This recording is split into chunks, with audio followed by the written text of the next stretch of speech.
do a video while I'm on my way to work about, well, demonstrating the Torque app overlay in a little bit more detail.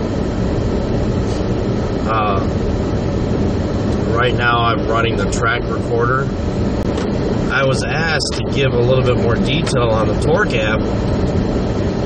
Particularly, I was requested that there was another LS4 owner who was saying that his oil temperature wasn't working properly, or it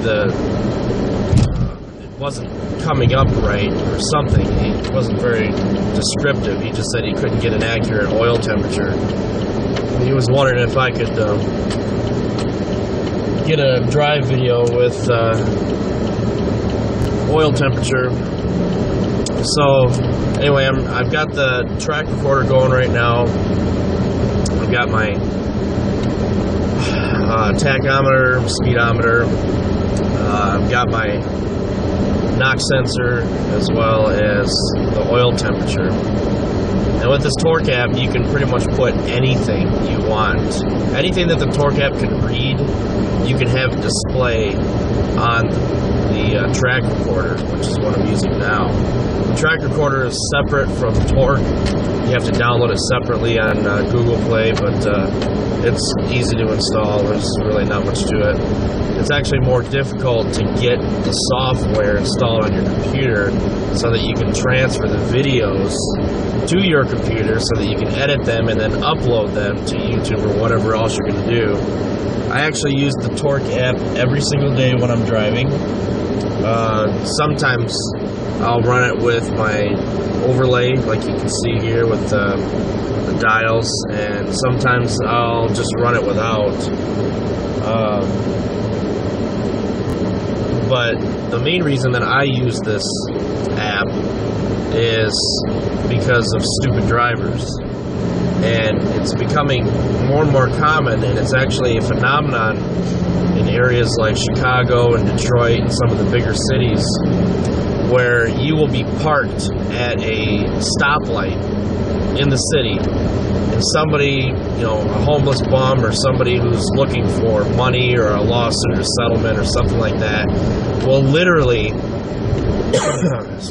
will literally throw themselves onto your car, and then they will claim that you hit them. And of course, without witnesses, I mean, this shit usually happens late at night when there's nobody around. Without witnesses, it's your word against theirs, and a lot of times, unfortunately, a lot of times, it doesn't go in your favor as the driver. So,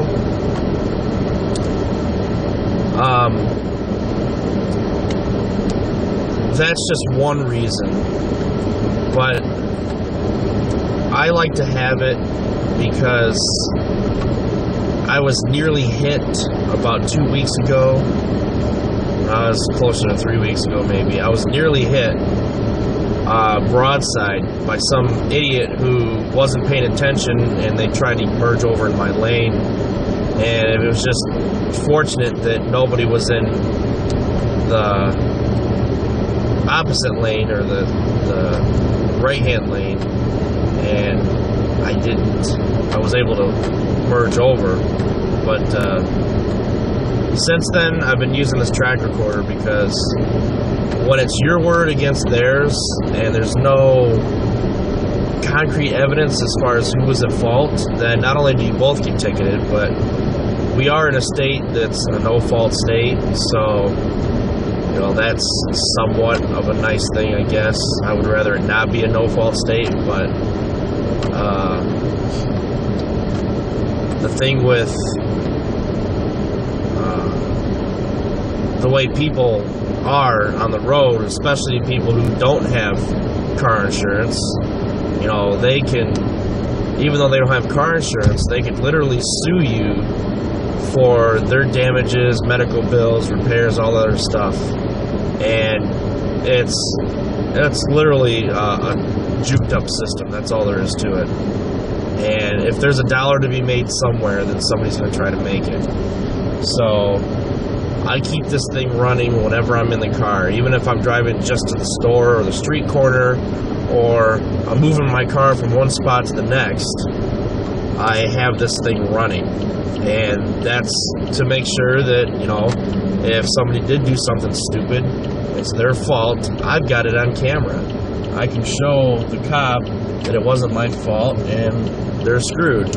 And I have seen on YouTube, I have seen the videos of people getting caught doing all sorts of stupid shit, claiming that it's the other guy's fault, and oh, well, I got it on camera.